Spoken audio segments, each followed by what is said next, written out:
Dans la dernière vidéo, on vous emmenait suivre notre itinéraire à travers les Pouilles et on commençait par la fabuleuse ville de Matera et ses typiques sassis. On y faisait une superbe rando dans le canyon avant de se rendre dans la ville de Lecce, le village de Ozzuni, Locorotondo et on finissait à Alberobello d'où on a pu observer les superbes trulli. Et puis on prenait l'avion direction notre chère Belgique pour aller faire connaissance avec deux personnes toutes particulières dans nos cœurs.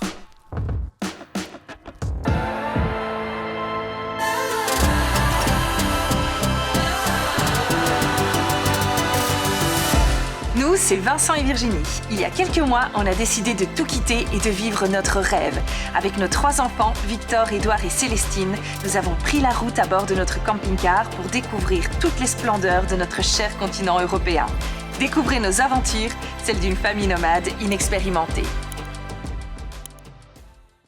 Bonjour et bienvenue dans cette nouvelle vidéo. Merci d'être toujours plus nombreux à nous suivre. Nous serons bientôt 2 300 000 sur cette chaîne. Et oui, nous avons atteint la barre des 5 000 € par mois de revenus minimum que YouTube nous verse. Et des sociétés comme Tesla, Apple ou même Amazon ne cessent de nous demander des partenariats. Et bien sûr, on les refuse à tous les coups. Non, bien sûr, on rigole, hein, on exagère. Désolée pour cette petite blague.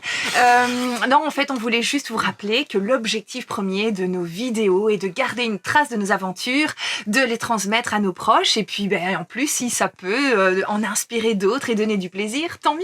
Voilà, on n'est absolument pas des professionnels et je pense que ça se voit. Tout ce qu'on fait, c'est essayer de faire du mieux qu'on peut et que ça rende bien à l'écran. Et oui, pour tout vous dire, on essaye vraiment de se débrouiller un petit peu comme on peut. On a appris tout seul, moi, le site internet, et puis Vincent, les montages vidéo. Il aime vraiment bien faire ça. Il y passe pas mal de temps, mais c'est son plaisir pendant notre voyage. Et puis aussi de chercher des chouettes musiques qui lui plaisent. On aime bien aussi impliquer les enfants dans ce projet. Même si c'est à chaque fois un challenge pour eux, on pense vraiment que ça leur fera de très beaux souvenirs. Merci à tous, merci 1000 fois. Merci la famille, les copains, les voisins, les gens qu'on connaît vraiment très bien, les gens qu'on connaît un peu moins bien et ceux qu'on connaît pas du tout. Merci de prendre le temps de regarder nos vidéos et de nous laisser des petits messages, des petits commentaires positifs. Ça nous fait très plaisir. Encore une fois, merci. Comme vous avez pu le voir dans notre précédente vidéo, nous avons fait un aller-retour express en Belgique. Et c'est un petit peu étrange, mais quand nous sommes revenus sur le sol italien et qu'on est arrivé dans notre camping-car Benjam, eh bien en fait on a eu la sensation de rentrer chez nous. Et oui, on a eu pas mal de commentaires nous demandant si nos aventures allaient continuer. Et oui, elles continuent. On est bien sûr plus motivés que jamais à continuer ce tour d'Europe en camping-car avec nos 3 enfants. Nous avons atterri ici à Bari, mais avant de prendre le ferry direction la Grèce, Virginie tenait absolument à aller visiter un petit village typique de cette si belle côte adriatique. Allez, c'est parti! C'est ici que s'achève notre découverte de ce pays extraordinaire qu'est l'Italie. Et quoi de mieux que de terminer par le magnifique village de Polignano al Mare. On nous en avait parlé, on l'avait lu dans les guides, on n'y croyait pas. Eh bien si, c'est vraiment somptueux, c'est magnifique. Aujourd'hui la mer est déchaînée, ça nous offre un spectacle incroyable. Il est temps de passer à autre chose, mais franchement, c'est avec beaucoup de nostalgie, de mélancolie, parce qu'on a adoré découvrir ce pays incroyable. Allez-y, n'hésitez pas, visitez-le en long, en large, en travers. Venez découvrir l'Italie. Et puis nous, on a déjà super hâte, parce que d'ici très peu de temps, nous prenons le ferry pour partir en Grèce.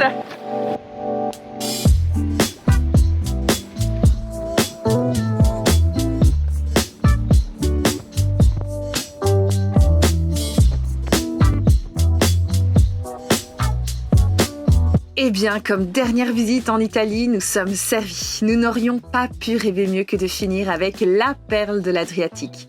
C'est très beau, on en prend plein les yeux et on profite jusqu'au bout de cet endroit, en nous remémorant tous les super moments que nous avons passés en Italie ces 6 dernières semaines, qui ont de loin surpassé les quelques galères que nous avons rencontrées.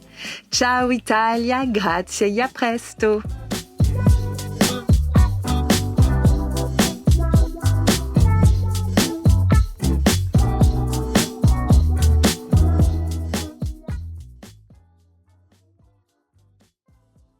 Avant de prendre le ferry pour la Grèce, il fallait au moins que nous mangions une dernière fois une bonne pizza italienne comme on en raffole tant.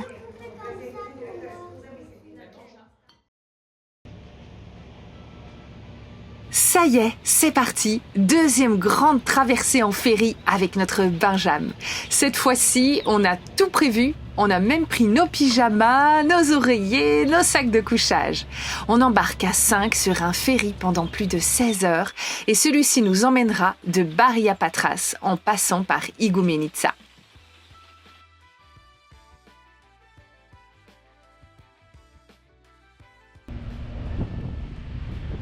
Et voilà, notre Benjamin est garé tout juste là pour que quand on arrivera au port de Patras, on n'ait plus qu'à faire demi-tour et pouvoir attaquer la visite de ce magnifique pays qu'est la Grèce. Surtout que ni Virginie, ni moi, ni bien sûr les enfants n'avons déjà visité ce pays. Donc pour nous, c'est une totale découverte. Ça va être quelque chose parce qu'au niveau du langage et au niveau de l'alphabet, c'est pas facile. Il va falloir se faire comprendre. On va d'abord commencer par le Péloponnèse. On a repéré toute la boucle du Péloponnèse pour peut-être aller à Athènes d'ici peut-être 2 semaines. On verra bien, on ne sait pas, on va se laisser porter, on va se laisser aller au fur et à mesure avec Benjamin, on ne connaît pas du tout l'état des routes. Donc voilà, on a très envie de découvrir la culture grecque, les paysages, mais aussi la nourriture. Je vous propose un petit tour de l'intérieur de notre ferry avec une ambiance toute particulière. Ça fait quand même pas mal penser à la croisière S'amuse, non ? Nous sommes donc dans le bateau de la ligne Anek Lines. On se dirige vers la Grèce. Ça y est, on a dit au revoir à l'Italie. On a passé une petite nuit. C'est pas facile quand on dort dans un ferry, surtout quand on fait un long voyage de 9 mois. C'est pas comme quand on part 3 semaines. On est vraiment limité en budget et donc on réduit là où on peut, par exemple en ne prenant pas de cabine. Ce qui fait qu'il faut dormir sur les sièges qui sont à disposition. La nuit a été compliquée parce qu'en fait, on a fait une traversée. Donc on fait Bari-Patras, mais il y a eu un arrêt à Igoumenitsa vers 5 heures du matin. Et donc là, il y a eu beaucoup de bruit et la plupart des gens qui étaient sur le bateau sont descendus d'ailleurs à Igoumenitsa. Ce qui fait que là, maintenant, c'est un petit peu plus calme. Mais bon, la nuit a été compliquée. Et puis, il y avait du bruit, il y avait des gens qui ronflaient. Et puis, on est un peu décalé parce qu'il y a un changement d'heure, mais on ne sait plus trop quelle heure il est.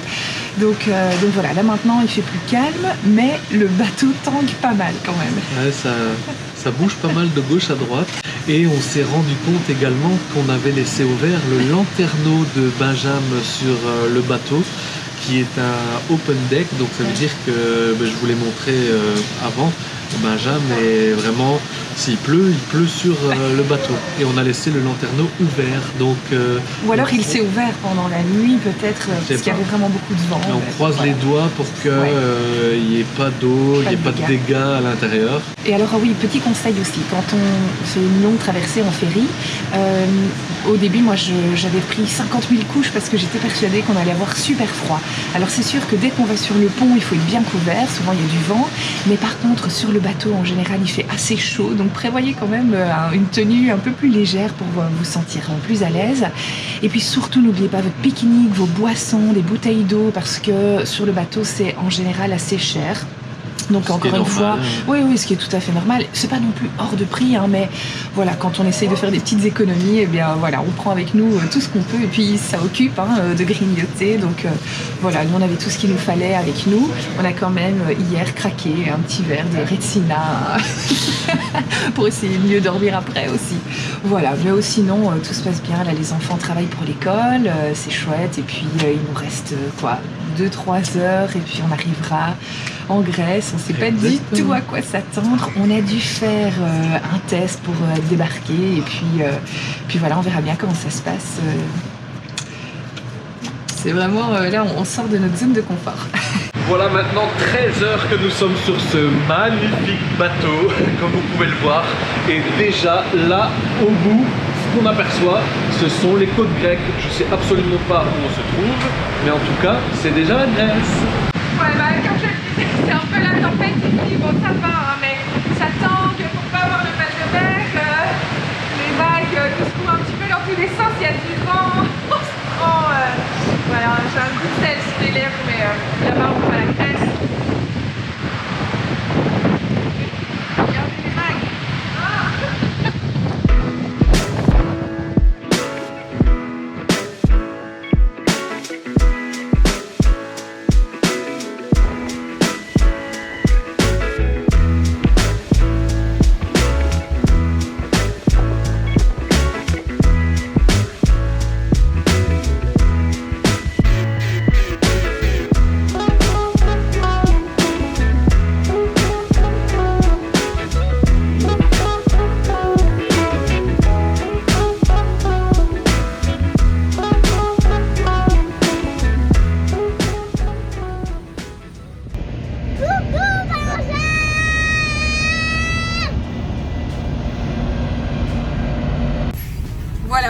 passer la douane, c'est fait. Pour une fois, il y en avait une. Donc, on a contrôlé nos tests antigéniques rapides et nos PLF. Donc tout était fait, c'est top. Et on avait juste une crainte, c'est qu'on nous avait dit qu'éventuellement il fallait absolument être vacciné à partir de 5 ans pour rentrer en Grèce. Ils n'ont pas vérifié les passeports vaccinaux. Et puis on sait aussi qu'ils font parfois des tests aléatoires et on n'a pas été testé. Donc voilà. Et là il y a une grosse drache qui tombe à l'instant. Voilà. Pour accueillir Bienvenue les en Belges. Grèce. Oui voilà, c'est ça. On n'est pas dépaysés. Voilà, bon alors on est un petit peu perdu, hein, on sait pas trop, les commentaires sur les parkings ici à Patras sont pas forcément toujours bons et on dit toujours, hein, il suffit d'un commentaire négatif alors qu'il y a 10 positifs pour qu'on se sente pas trop à l'aise. Donc ici on s'est garé sur le parking d'un restaurant et on n'a jamais fait ça, mais pour le coup on va tout de suite aller tester, on a envie d'aller goûter la cuisine grecque, on va se poser là. Il y a de la place, on va aller manger un petit bout et on va demander si on peut laisser le camping-car là pour aller faire un petit tour dans Patras, qui est quand même une assez grosse ville. Donc voilà, faisons-nous plaisir, c'est ça aussi le voyage. On ne peut pas le faire très souvent parce qu'encore une fois, on doit respecter notre budget. Mais voilà, là on a fait très attention les derniers jours, donc on va se permettre ça. Pour notre tout premier repas en Grèce, c'était franchement délicieux.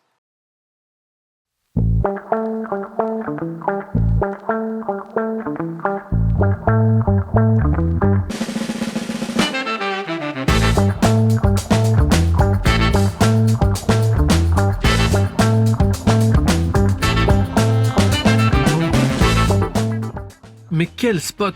Pour notre premier spot nature en Grèce, on ne pouvait rêver mieux. On était seul sur la plage, Benjamin garait quasi les pneus dans l'eau. On avait une vue à couper le souffle. Le relief de la côte est complètement différent qu'en Italie. On s'est baladé sur cette plage avec un sentiment de liberté comme si nous découvrions une île déserte.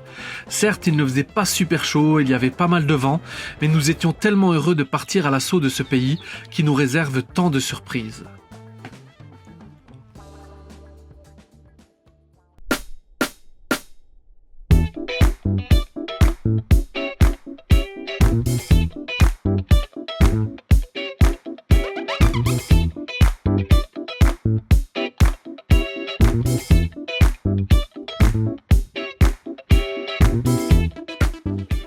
C'est fou, mais on ne s'attendait pas, en débarquant en Grèce, à ce que notre première visite nous fasse découvrir un joli petit château médiéval. On s'attendait plutôt à des sites antiques, mais bien sûr, tout viendra à point à qui sait attendre. Cela dit, ce château est très beau, bien conservé et restauré, et nous avons apprécié le petit musée qu'il renferme et qui permet de mieux comprendre l'histoire du Péloponnèse que nous allons avoir la chance de découvrir pendant près d'un mois. Et puis, petit must, comme souvent, les châteaux situés en hauteur nous offrent souvent de très belles vues sur les paysages alentours.